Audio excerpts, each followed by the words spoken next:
Welcome everyone back to the TD SportsPress podcast. We are back for our Week 9 reaction. A lot of breaking news going on as we are making this episode right now. We'll get into all that. What a week of college football we have. But if you guys are new to the channel, if you guys could leave a sub to the channel, it would really help us out. We are at 20 subscribers on YouTube. We're trying to get to 30 subscribers by next Sunday. So if you guys could help us, that'd be amazing. Show this to your family, to anyone that likes college football. I think they'd thoroughly enjoy this podcast. So with that being said, let's dive right into our breaking news. Breaking news coming from is Brian Kelly is fired at LSU. That happened as of probably like 15 minutes ago. Or noticed that he is going to resign, whatever the wording was. Brian Kelly will no longer be the head coach at LSU. This is one of the craziest coaching carousel years we have seen in a while. Like, honestly, there's a lot of things going on. Brian Kelly, there was a lot of expectations at the start of the year. Started good. That went against Clemson. Now we know that Clemson isn't as good as we thought they were going to be. But, when you play like you did last night, we'll talk about that game in a second. But you look at the tenure of like Brian Kelly, when there was just a lot of things going on at LSU. Right now, they don't have a president at their school right now. So, I'm not surprised by this move right now. But he definitely, I don't know. But when we talk about people that might be interested in the LSU job, you would throw money at Lane Kiffin or Nick Saban. You would throw out as much money to say no, put a contract in front of their face and make them tell you no, something like that. Maybe Marcus Freeman. I doubt it. I don't see Marcus Freeman leaving. James Franklin. Maybe. I don't think that LSU would really want a James Franklin, to be 100% honest with you. So, this LSU job is probably the best job that is open now. I think it's a better job than Florida. I really do. And we also have Penn State. There's a lot of coaching job searches that are open. So if you're a college coach and looking for a job, this is probably a good year to find a job. So, so not surprised by this move. I thought they would have waited till the end of the year to make this move. But I can understand. So with that being said, let's get into our Week 9 takeaways. And, of course, we had it started with this one. Number 3, Texas A&M played number 20 LSU, and Texas A&M won 49-25. And this is the game that Brian Kelly got fired after. Brian Kelly had only lost one game to this point at night in Death Valley, and Texas A&M, they just came in and did what they were supposed to do. LSU was up 18-14 at halftime. Then after that, Texas A&M just went and exploded in the second half. Marcel Reed should be in the Heisman conversation. If he's not, I don't know why he's not. Texas A&M, they just look like a really solid SEC team, and they look like a team that we're going to be seeing playing in Atlanta in conference championship weekend coming up. So, and then you got LSU. We talked about Brian Kelly. Garrett Nussmeier, he was frustrated yesterday. We saw some clips of that. The second half was a disaster. There was no one in the stands at Tiger Stadium in that second half. And why would they be there? So we were right on this game. We picked Texas A&M. I didn't know why they were only a 2.5-point or favorite in this game. It wasn't my best bet of the week, but it was up there. Like, Texas A&M is it. They are that kind of team. They're a kind of team that scares you as an offense or offensive defense coordinator, because they are just good, sound both ways. Mike Elko, maybe he might be looking for a bigger job at like Penn State. I don't know. That's the rumor on Twitter. So, or X, I don't know what we're supposed to call it, whatever we're supposed to call it, but Texas A&M goes in and they went and did what they were supposed to do. Moving on, we have number 2 Indiana, 56 against UCLA 6, 56-6.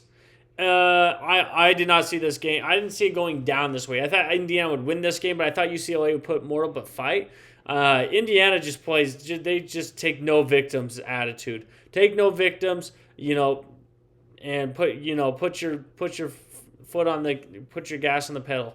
That good old saying right there. And UCLA, I don't know.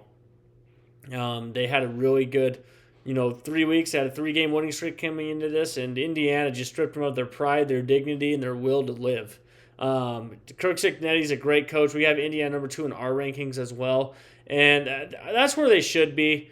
And I think Indiana's going to keep doing this to teams until they play Ohio State, and then we'll see what happens. But I mean, Indiana, they just blow away what it looks like. The only game where it got kind of scary was the Iowa game. So you got to give your hats off to Indiana. I mean, they're doing exactly what they're supposed to against a team. They're an inferior team at home, and they take care of business. I think Indiana's a 25-point favorite, and they won by 50. So they won by double that they were supposed to. According to Vegas, I will say that. According to Vegas, that's what it was. But yeah, I'm not surprised by this game at all. But I would say I'm surprised by the margin of victory. Because UCLA, the way they've looked the last couple of weeks, they were getting their offense going. They looked like they were getting their season back on. And Indiana, it was a splattering in Bloomington. And Indiana, they're a team to watch out for. They're a team that not a lot of people want. Put them in the top four. They are a top four, top two team right now. And I think it's very evident that they are. So that's what we think. Moving on. We had number 4, Alabama, going to South Carolina. 29-22, Alabama. Holy smokes.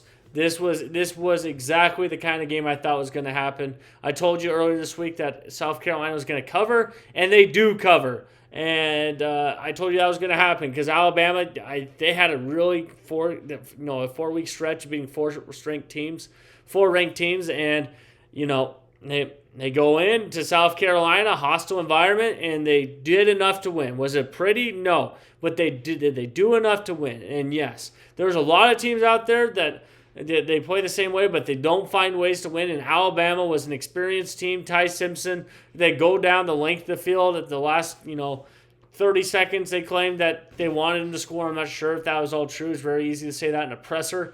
But Alabama, they go in and win the game. They just find ways to win. This is like I said this the last couple of weeks. That Florida State loss is the best thing that happened to Alabama. That was a wake-up call, and they've risen to the occasion. And Alabama, we're going to be probably seeing them in Atlanta. They still got some key games coming up, but they just find ways to win. It was a different way they won against Missouri. It was a different way they won against Tennessee or Georgia. Alabama, they just find ways to get the job done. And they go on the road to, it wasn't hard. South Carolina was in desperation mode, and they just find a way to win. And that's all that matters right now. That's all that matters. They found a way to win. So you got to give your hats off to Alabama. What a heck of an effort that they had. So let's move on to our next game we have here. Our next game, we stay in the SEC. We had number 8, Ole Miss, playing number 13, Oklahoma. Ole Miss won this game 34-26.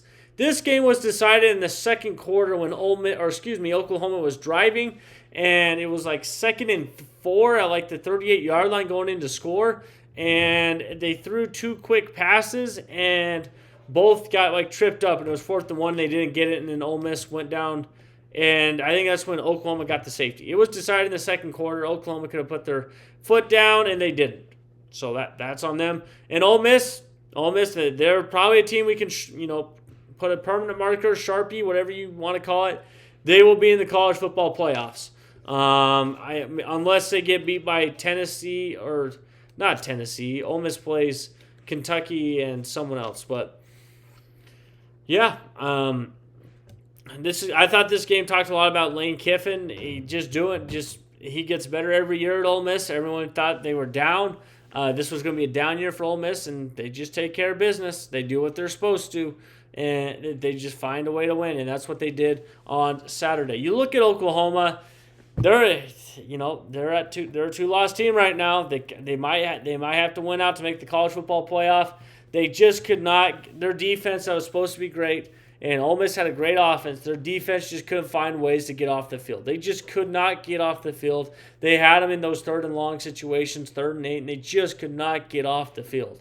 And that's credit to Ole Miss offense. I mean, they control the game. They controlled the game, and yeah, it's a great effort by Oklahoma. They just couldn't get the job done. They were in the game the entire time. We picked Oklahoma, so this was our first pick we got wrong. But yeah, just looking at this game, I thought this was more telling about the kind of team Ole Miss is and the experience they have on that team more than Oklahoma. And, Ole Miss's offense is for real. That quarterback for Ole Miss had a really good game, and it really showed in this game. So, with that being said, we'll move on to our next game here, another takeaway. We had number 15 Missouri and number 10 Vanderbilt played in Nashville yesterday, and Vandy won this game 17-10. And Missouri was a yard short. They were a yard short, and that might cost Missouri a playoff spot at the end of the year. I'm not saying it will be. Maybe they went out and they beat Texas A&M, but I thought this game was more telling about Missouri just not being able to put the finishing touches. This is another game where Missouri could not finish. They could not finish the Alabama game. They couldn't finish the Vandy game. And then you got Vandy. It wasn't pretty. It wasn't pretty. And Diego Pavia, he's striking the Heisman pose after throwing for like 120 yards. That's not going to win you the Heisman. But Vandy, they found a way to win. They found ways to win the game. They're big tight ends. They are really good, whether that's blocking or getting open. And they did a great job. So, Vandy, they play Texas next week. I think if they win that, they'll probably be in the playoff. I think they get in. Even if they lose to Tennessee at the end of the year, which is going to be a really fun game. I'm excited for that game. But, excuse me, but Missouri, another game like Alabama, like I said earlier, they just could not, they couldn't put the foot down. So that's what happened there. But, Vandy, they play Texas next week, and, they win that game, they're probably in the playoffs. Moving on. All right, I'm going to take some time with this game. We had number 11 BYU going to Iowa State, and the only thing I heard the entire week was Iowa State trap game, Iowa State trap game. BYU, it's a trap game. It's a system play. And BYU, I said this was our bet of the week. We are now 3-0 in bets of the week in back-to-back weeks, with BYU being two of them. This is the second half. The other one was when they played Arizona, where they were not a favorite in that game either. And BYU wins by double digits. I told you they were going to win by at least a touchdown. Anyone that said that Iowa State was going to win this game has not watched BYU, and it showed. Bear Buckmeyer should be, the freshman of the year. I'm going to say that. He probably is up there. You can almost put him in the Heisman conversation. And the ranking in the AP poll had him at number 10.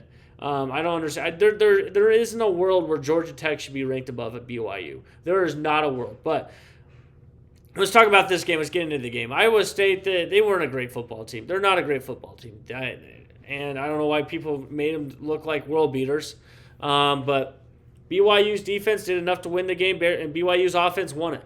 The crucial play in this game was when the Iowa State guy on punt returns, didn't get away from the ball and touched it, and it really hurt him. And BYU, they find ways to win. They found another way to win. This time it was their offense going in to win after everyone was doubting their offense. And Bear, I think he threw for over 300 if my numbers are right. And they got a pick six to kind of seal the game there. But Iowa State, Matt Campbell, he's going to be a hot economy for jobs coming up, and he should be. He's turned that Iowa State program from a decade of doom to playing in the Big 12 championship last year, putting them in position to do that the last couple of years. So he's definitely going to, and he earned it in my opinion. But this game was about BYU. BYU should have been favored by at least by 4 points, and they were not for some reason. They just go in and take care of business. They get their much needed bye week, and then they go to Texas Tech. So this isn't the only Big 12 game we'll be talking about. There's actually one coming up that we'll be talking about that I'm very interested. We had we had Houston and Arizona State playing Tempe, and Houston won 24-16. And people are going to call me crazy. I told you on Tuesday Houston was going to cover at least against Arizona State, maybe win this game. And the reason why I said that is because Arizona State coming off the high emotional win against Texas Tech where they put everything. Even that coach said after the game, it was the most physical week of practice he's ever had, and he wasn't going to do it again. Well, it showed up against Houston because this game was not as close as the final score said it was. And Houston is, I think, 6-1 or 7-1 now, and they control their destiny to the Big 12 championship. We might be having Houston, BYU, and Cincinnati. All three teams are, Houston has one loss. They got beat by Texas Tech. But all the Houston, Cincinnati, BYU, the three teams that don't even have a full share in the conference now, they're on top of the Big 12 standings. They're on top after they're not even getting a full rev share yet.